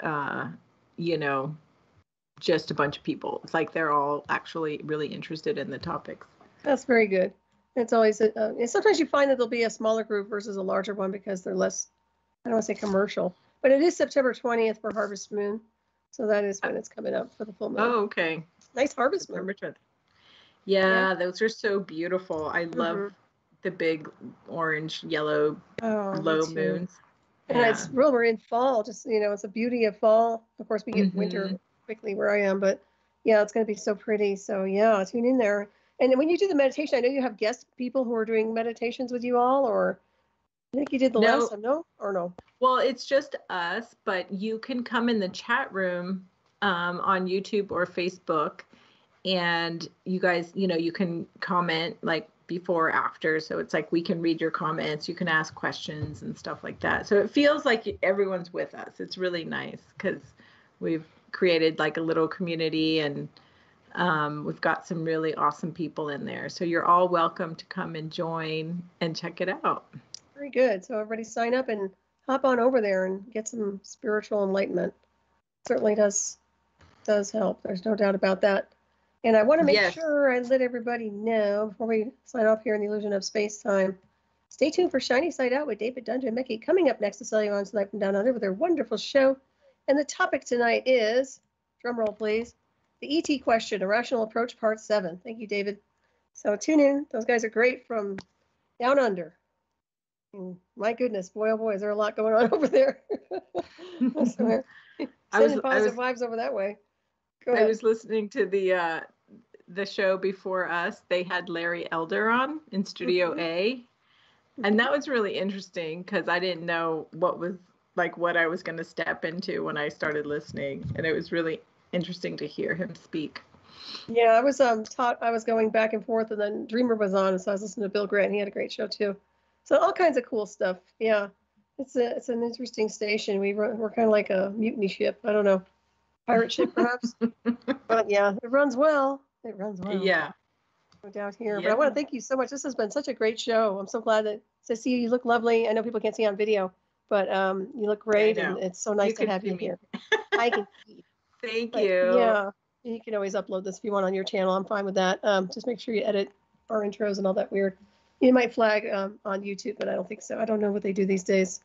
So, but the best way to contact you is through your website, probably, or Facebook, Twitter, wherever. Yeah. So if you guys want to reach out, please look for Divine Light Quantum Healing on Facebook or Instagram or Telegram. And you can also search for the Ascension Sessions, also on all of those, Facebook, Instagram, and YouTube, and Telegram. And if you send me a friend request to my personal name, I might not answer you right away because I try to keep that stuff for my, family stuff. So, and you can also email me. I love emails. And you can also just check out my website, and there's a contact form on there as well. Or Messenger, yeah. And that's right. And they can schedule an appointment on your website. And then, of course, if they have any questions, they can just contact you. Good. You're everywhere. You're not hard to find. No, you can just Google me. Yeah, you're right there. Your website's so pretty. So it looks great. Oh, thank you. That's awesome. Congratulations. And don't forget, thank you, Solaris. You're so kind. And don't forget to get the coupon code Solaris for everyone. And check out the beautiful products. And you custom design a lot of them. I mean, if somebody wants a specific kind of mala bead or something, you can put those together for them like you did me, right? Right, absolutely. So there's a bunch of stuff on there, but if you see something and you're like, oh, if only this was slightly different, I do custom orders as well. I do bracelets and mala necklaces, and they're, the real deal with the sacred 108 beads on there. So feel free to reach out. I also do custom essential oil blends. I've done them for all kinds of different reasons, like water retention, weight loss, arthritis, like different things that aren't in my typical line of elixirs. Yeah, great stuff, I must say. And dragon blends for Solaris. Yes. I know some dragon women in there too in chat tonight, so you might want to check it out, ladies. Yes. We love our dragons. Yes, and one of the other things that happened in Shasta, really quick, I know we got to go. I bought my first crystal singing bowl, and it's an alchemy bowl, and it's a third eye chakra bowl made out of malachite. It's so intense and beautiful. So I've been using it every day, and I'm going to be infusing all my oils and bracelets with that frequency of the third eye chakra to help open up people's third eye and intuition, meditation, and all of that. So is that malachite, is it entirely malachite, or is it crystal with the malachite in there? I'm not sure. I didn't ask that question. I'm assuming it's a blend because it's like kind of transparent, but it's like this beautiful light blue with some black in it. Oh, pretty. And that was another incredible story because I went in there with the intention of buying a bowl, but I didn't know how expensive they were. And the woman was like, well, you don't have to buy it here. You could buy it once you get to Arizona. And she's like, they have the same bowls over there because everyone sells the crystal tone bowls. Mm-hmm. It's like saying you want to buy an Apple phone. They're the same everywhere you go, and they're the same prices.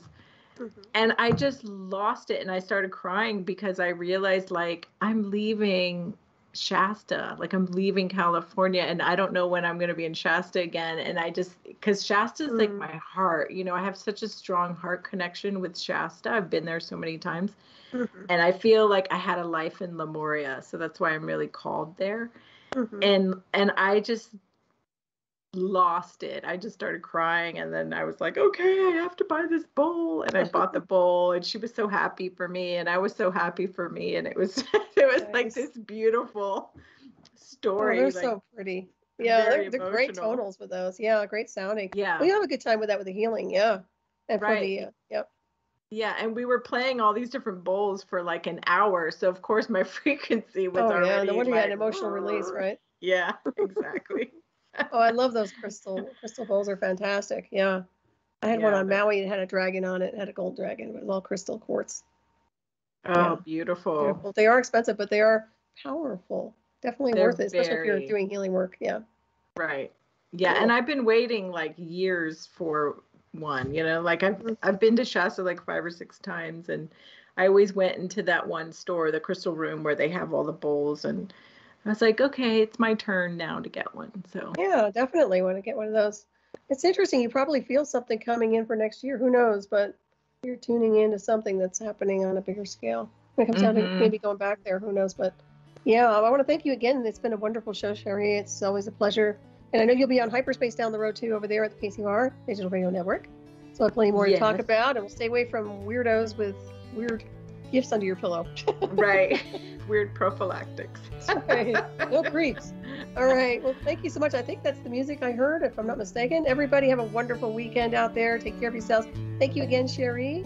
Thank you so much for having me on, and thanks to everyone in the chat room. My pleasure.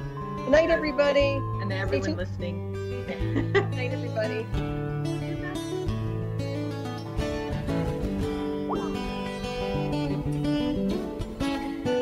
Listen to Revolution Radio at freedomslips.com, and we'll be right back after this message.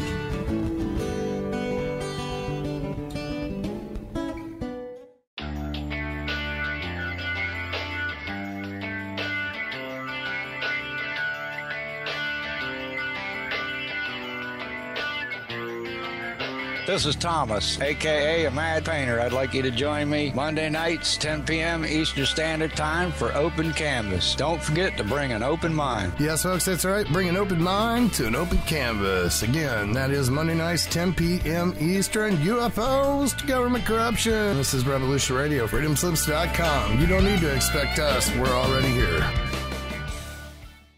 Hey, everyone. It's Barbara Jean Lindsay, the Cosmic Oracle. If you have questions about your past lives or future plans, need answers from the cosmos about your love life or career, or just want to keep your finger on the pulse of the planet, check out my show, The Cosmic Oracle, here on Revolution Radio at freedomslips.com. This is the people's war. It is our war. We are the fighters. Fight it then. Fight it with all that is in us. And may God defend the right. Warning! Warning! We gotta stop them! They're gonna kill us all! how the trouble you've started? Be they the government, be they industry, be they organized labor, be they anyone, or human beings. Time when the operation of the machine becomes so odious, makes you so sick at heart that you can't take part.